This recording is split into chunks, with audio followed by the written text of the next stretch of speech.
everybody, it's Sarah from Spirited Saturdays, and I'm super excited to be here. I've been in the hospital for a bit.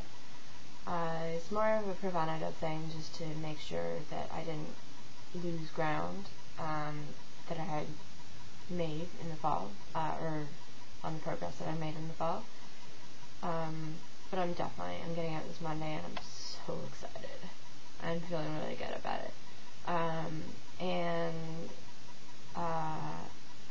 Yeah,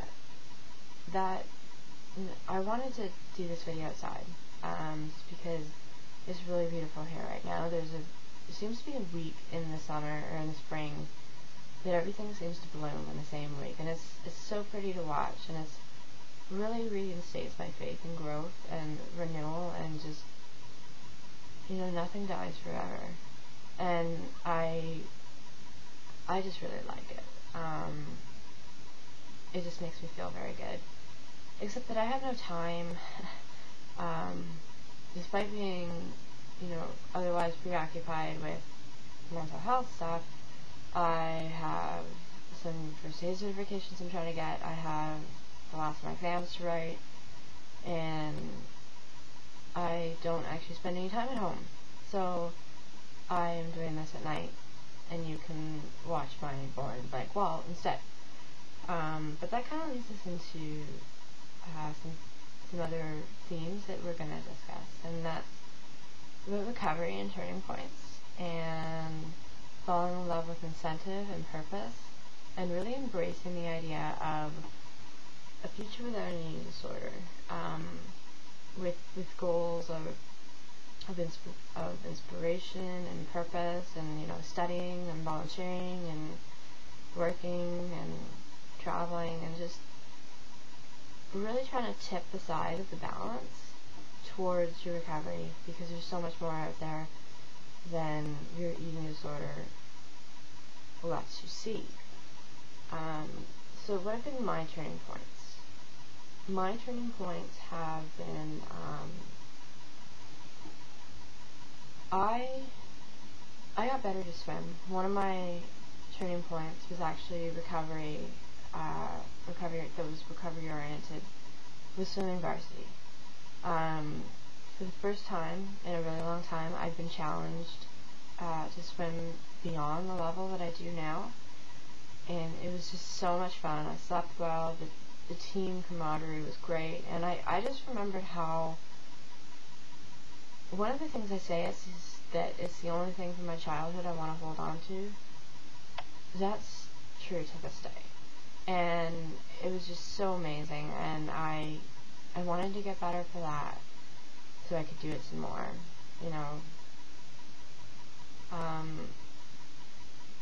eventually, when you get to a point where you have tried to hurt yourself so many times, and deprive yourself so much, that it really does get old.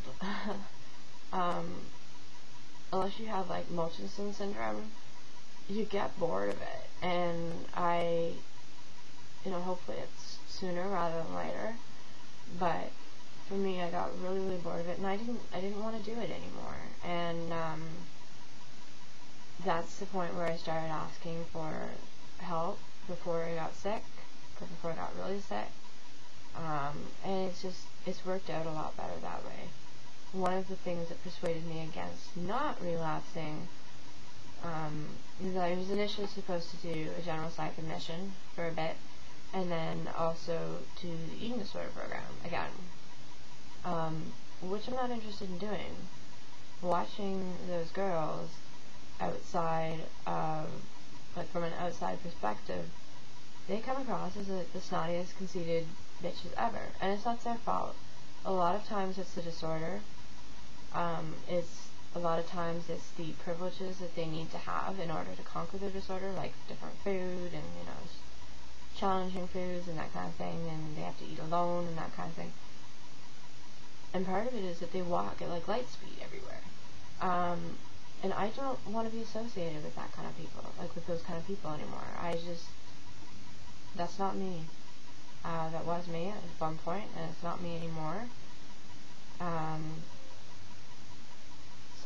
that was another turning point, I suppose.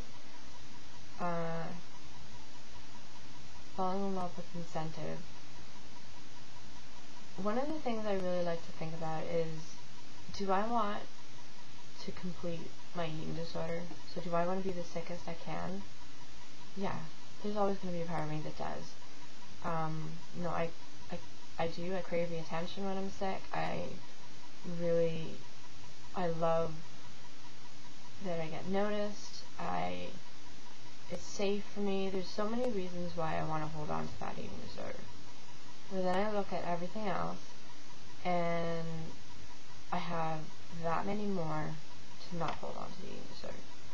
So I can, either accomplish 10% of my goals, the ones related to my eating disorders, or I can accomplish the other 90 and fail at the 10. And that kind of appeals at like my perfectionist tendencies or whatever. I get inspired by friends. A lot of them have been through their own issues. A lot of them are so strong and so, so resilient that having them around me makes me feel very, very comfortable. I just know that I'm safe. I've had certain careers or jobs that have been turning points, mostly because someone else has to believe in me, and I find it really difficult that someone would.